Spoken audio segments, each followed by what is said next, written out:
तो कर्ण को ब्रिंगिंग किया अधिरथ ने और उनकी माता का नाम था राधा। अधिरथ जी का बैकग्राउंड थोड़ा सा बता। संजय से पहले धृतराष्ट्र के वो सारथी थे। वो सूत कास्ट के थे। सूत मतलब कि जो ब्राह्मण कन्या और क्षत्रिय पुरुष के यूनियन से जो संतान उत्पन्न होता है वो सूत कहा जाता है। जी। उन्होंने उसका कर्ण का ब्रिंगिंग किया था अपने पुत्र की तरह, तो इसलिए कर्ण को सूत पुत्र कहा जाता था। उसको राधे भी कहा जाता था बिकॉज़ उनकी मदर का नाम राधा था। तो it was not a derogatory term the way we think of it as now. और अब देखें अगर शास्त्रों में, तो महाभारत का प्रवचन कौन कर रहा है सबसे पहले? जो हमारे 18 पुराण है वो कौन चर्चा कर रहा है उनकी? जो सूत गोस्वामी हैं, रोमहर्षण जी के जो कुछ पुराण जो है वो रोमहर्षण बोल रहे हैं जो सूत हैं, और उनके पुत्र उग्रश्रवा जो हैं जो श्रीमद् भागवतम बोल रहे हैं, तो वो सूत हैं। उनसे 88,000 ऋषि नैमिषारण्य में कथा सुन रहे हैं, जो कि ब्राह्मण कास्ट के हैं सारे। ब्राह्मण लोग भी एक सूत कास्ट के व्यक्ति से सुन रहे हैं नीचे जमीन पर बैठकर, और उसको अव्यासासन पे बैठाया हुआ है। तो it's not a derogatory thing to be in सूत पुत्र होना। और डेरोगेशन की जहाँ तक बात करें, तो क्षत्रियों के समाज में महाभारत की अगर हम बात करें तो कई बार ब्राह्मणों को भी रिडिक्यूल किया गया। तो जब द्रौपदी स्वयंवर में जब अर्जुन ब्राह्मण के वेश में आए थे, तो क्षत्रिय लोग उनका उपहास उड़ाए उस समय।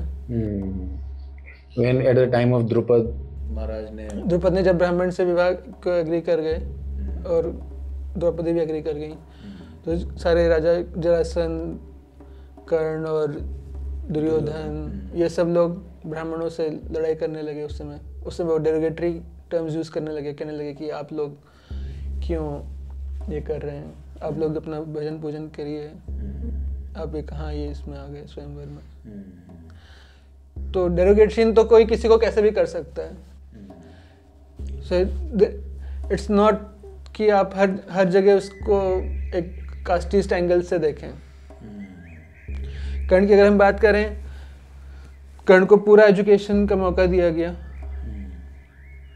और चूंकि उनके पिता सेम कुरुवंश की फैमिली में ही थे, कर्ण को सबसे पहले, एक बात बहुत कम लोग जानते हैं क्योंकि जनरली लोग टीवी सीरियल से ज्ञान लेना पसंद करते हैं, क्योंकि टीवी सीरियल में बैकग्राउंड म्यूजिक भी होता है बढ़िया वाला, और अच्छा एक एक्टिंग बहुत अच्छे से करते हैं, इफेक्ट्स वगैरह होते हैं।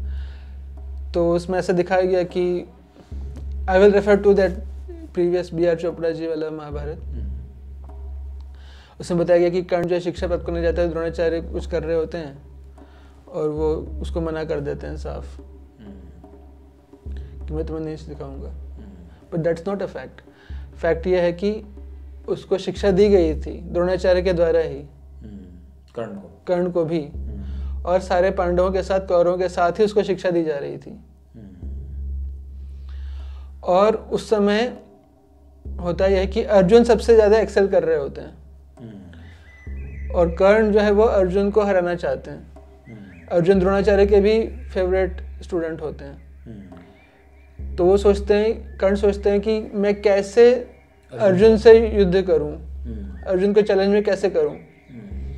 अब पांडवों के साथ रहूंगा तो चैलेंज नहीं कर पाऊंगा, तो पांडवों के अगेंस्ट में कौन है? दुर्योधन है, तो दुर्योधन से वो फ्रेंडशिप कर लेते हैं तभी,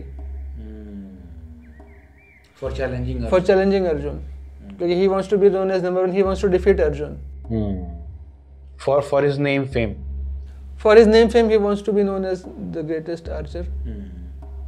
सर्वश्रेष्ठ धनुर्धारी अपने आप को कहलवाना चाहते हैं, एक्सेप्ट करवाना चाहते हैं, इस वजह से। तो उस चक्कर में फिर वो दुर्योधन के साथ आ जाते हैं। फिर दुर्योधन की संगत का असर उन पे पड़ता है पूरी तरीके से। तब फिर जब द्रोणाचार्य अर्जुन को ब्रह्मास्त्र का विद्या देते हैं और किसी और को नहीं देते।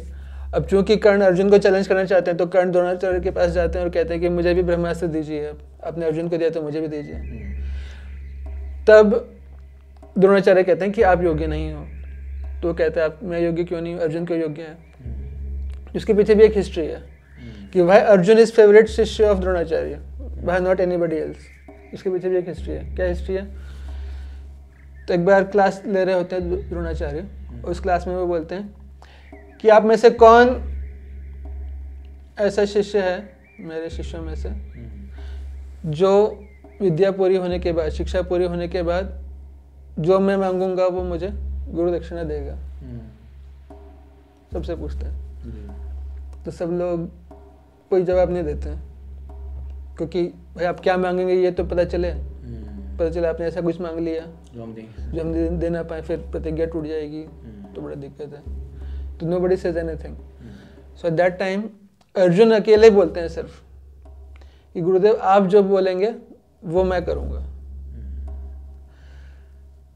100 कौरव, 5 पांडव, बाकी जितने भी हैं और भी थोड़े बहुत, अश्वत्थामा, कर्ण, ये सब मिला के केवल एक अर्जुन होते हैं ऐसा जो बोलते हैं कि गुरुदेव आप जो बोलेंगे मैं वो करूँगा। So by that gesture, Dronacharya becomes very pleased. देखिए ये मेरा शिष्य है, ये द बेस्ट है मेरा। तो तब ये कहते हैं कि मेरे सारे शिष्यों में से अर्जुन को मैं अपना बेस्ट जो मेरे पास है कुछ भी नहीं छुपाऊंगा उस अर्जुन से। Whatever I have सारा मैं उसको दे दूंगा नॉलेज।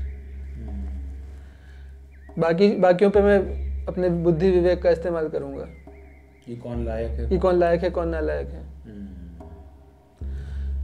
तो लेकिन अर्जुन क्योंकि वो is fully ready to surrender, fully ready to follow my instruction, जो मैं बोलूँगा करने के लिए रेडी है fully, and without any pre conditions.